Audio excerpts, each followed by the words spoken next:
Assalamualaikum warahmatullahi wabarakatuh. Kami dari kelompok 6 kelas F Filsafat Manusia akan memaparkan materi tentang kehidupan dan kematian dalam perspektif filsafat. Kelompok kami terdiri dari 6 anggota, yaitu Mahda Naila Hazima, Marsha Herunisa, Muammar Zulfikri, Muhammad Putra Astaman, Muhammad Faris Atila Nara, dan Muhammad Fikri Haikal. Pengertian kehidupan dan kematian. Kehidupan adalah ciri yang membedakan objek fisik yang memiliki proses biologis dengan objek fisik yang tidak memiliki, baik karena fungsi-fungsi tersebut telah berhenti atau karena mereka tidak pernah memiliki fungsi tersebut dan diklarifikasikan sebagai benda mati. Kematian adalah penghentian permanen dari semua fungsi biologis yang menopang organisme hidup. Kematian otak kadang-kadang digunakan sebagai definisi hukum kematian. Sisa-sisa organisme yang sebelumnya hidup biasanya mulai membusuk segera setelah kematian. Tujuan kehidupan manusia. Yang pertama yaitu untuk merealisasikan diri menjadi lebih sempurna dan utuh.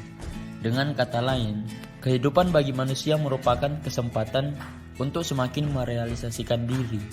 Yang kedua, untuk menjalani proses menuju hakikatnya. Kematian bagi manusia tidak diterima sebagai suatu yang wajar. Ketika seseorang menyadari kematian dirinya atau orang yang dikasihinya, ia buru-buru mengusirnya dari kesadarannya, atau orang tidak mengusir dari kesadarannya, tetapi membayangkannya dengan penuh ketakutan. Manusia menolak kematian, padahal kehidupan setiap orang pasti akan secara perlahan maju menuju kematian. Hal ini menurut Leahay disebabkan oleh kenyataan bahwa di dalam diri manusia ada benih kehidupan setelah kematian. Kehancuran tubuh fisik oleh karena kematian bukannya membuat kehidupan berakhir, melainkan kehidupan akan tetap berlanjut. Dalam hal ini, jiwalah yang berperan. Situasi ini sekaligus menunjukkan tentang jiwa yang rindu akan hakikatnya, yakni kehidupan setelah kematian. Dengan demikian, tujuan hidup yang kedua ini hendak menegaskan mengenai proses yang harus dilalui manusia dalam perjalanan menuju hakikatnya, yaitu kehidupan setelah kematian. Menghidupi kehidupan dengan memberi berarti hidup dengan kesadaran untuk rela berbagi dengan yang lain. Setiap orang dapat yang pertama yaitu memberi cinta kasih kepada orang lain, yang kedua memberi perhatian, tiga memberi keadaan kepada orang lain hak-hak mereka, empat memberi maaf dan pengampunan, lima memberi kegembiraan dan harapan, dan yang terakhir itu memberi damai. Memberi merupakan hakikat cinta, sementara menjalani kehidupan dengan menerima berarti hidup dengan kesadaran untuk mau memikul tanggung jawab. Setiap orang bertanggung jawab terhadap pertama diri dan hidupnya, kedua sesamanya, tiga semua makhluk hidup, keempat alam sekitarnya seperti udara, air, dan tanah, dan yang kelima kelangsungan hidup di planet bumi ini. Di sini saya akan menjelaskan materi tentang kematian manusia. Dalam Phaedo, Plato berpendapat seorang filsuf sejati mempraktikkan kematian seolah-olah setiap saat kehidupan ada di belakangnya. Untuk memahami apa yang dimaksud Plato oleh seorang filsuf sejati yang mempraktikkan kematian, sangat penting untuk mendefinisikan filsafat dan kematian Plato dan Socrates. Filsafat didefinisikan sebagai cinta dan pencarian kebijaksanaan. Plato dan Socrates mendefinisikan kematian sebagai pemisahan jiwa dan tubuh. Mereka menganggap tubuh sebagai penjara bagi jiwa dan memandang kematian sebagai sarana kebebasan bagi jiwa. Dalam filsafat barat kuno, Plato menegaskan kehidupan jiwa pra-kelahiran dan kehidupan jiwa yang berlanjut setelah kematian tubuh.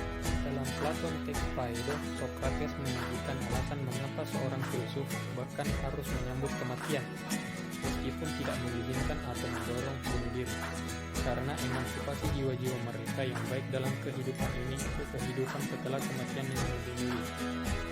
Dalam karya Epictetus, di sisi lain, kematian dipahami sebagai seorang yang berhenti.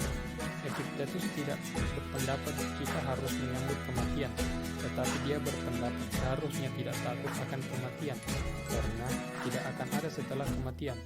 Penilaian filosofis tentang kebenaran hal-hal seperti itu berlanjut hingga saat ini, seperti halnya perdebatan tentang implikasi. Apakah kita dapat selamat dari kematian? Mengapa? ada banyak alasan mengapa harus ada perhatian terus-menerus mengenai apakah Platon atau Epictetus atau filsuf yang lain menawarkan kisah berbeda tentang realitas atau ilusi kehidupan setelah kematian benar. Salah satu alasannya adalah nilai-nilai yang kita miliki di sini dan sekarang memiliki kaitan dengan apa yang mungkin atau seharusnya kita harapkan dalam hal masa depan. Sementara beberapa filsuf percaya apa yang terjadi di masa depan memiliki konsekuensi besar bagi makna hidup sekarang. Para filsuf lain telah begitu fokus pada pentingnya masa kini sehingga mempertanyakan masa depan umat manusia dalam kehidupan ini dan kemungkinan baik atau buruknya kehidupan setelah kematian bagi individu tidak begitu penting. Kematian dan prosesnya. Terdapat 5 tahapan kematian yang diungkapkan oleh Elizabeth Kubler-Ross. Tahapan-tahapan itu dirumuskan berdasarkan hasil observasinya dari para penderita penyakit kanker, yaitu yang pertama tahapan penyangkalan dan menyendiri, yang kedua tahap marah, yang ketiga tahap tawar-menawar, yang keempat tahap depresi, dan yang kelima tahapan menyerah dan pasrah. Tahapan-tahapan digagas oleh Kubler-Ross berbicara mengenai kondisi khusus tentang kematian yang datang pada kondisi orang-orang yang telah didiagnosis akan mati. Permasalahannya adalah bagaimana dengan orang-orang yang tidak mendapatkan vonis kematian dari dokter ataupun manusia lain selain dirinya? Bagaimana proses kematian bagi orang-orang yang disebut sebagai kematian biasa atau normal tanpa penyakit? Leahy mempunyai pandangan sendiri mengenai proses kematian ini dan mengungkapkannya dalam 2 tahap yang sejatinya satu proses saja.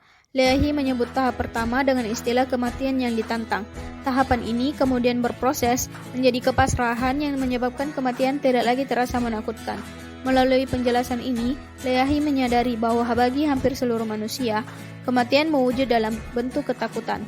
Namun demikian, kematian pasti datang kepada setiap orang, sehingga salah satu jalan untuk menghadapi kematian adalah dengan menantang kematian itu sendiri.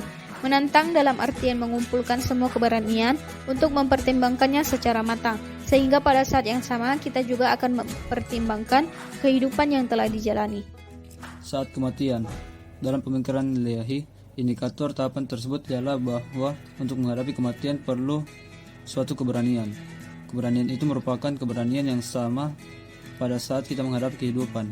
Maka sesungguhnya yang ingin disampaikan oleh Leahy adalah kematian adalah pada saat kita menjadi pasrah pada apa yang akan hilang. Secara biologis, tentu akan sangat banyak yang bisa menjelaskan bagaimana kira-kira saat kematian ini akan tiba.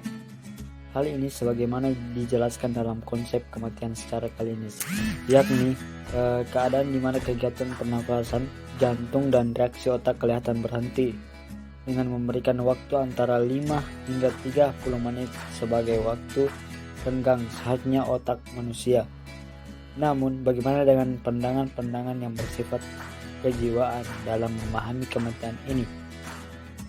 Leahy tentu saja menilai kematian bukan akhir dari segala-galanya. Apabila badan sebagaimana yang diakui oleh Plato merupakan kerangka kebebasan hakiki manusia, maka kematian adalah zaman permulaan dan kebebasan. Maka kematian dalam batasan temanya merupakan sesuatu yang berhubungan dengan fisik jasmaniah belaka. Itulah tadi penyampaian materi dari kelompok kami. Sekian, wassalamualaikum warahmatullahi wabarakatuh.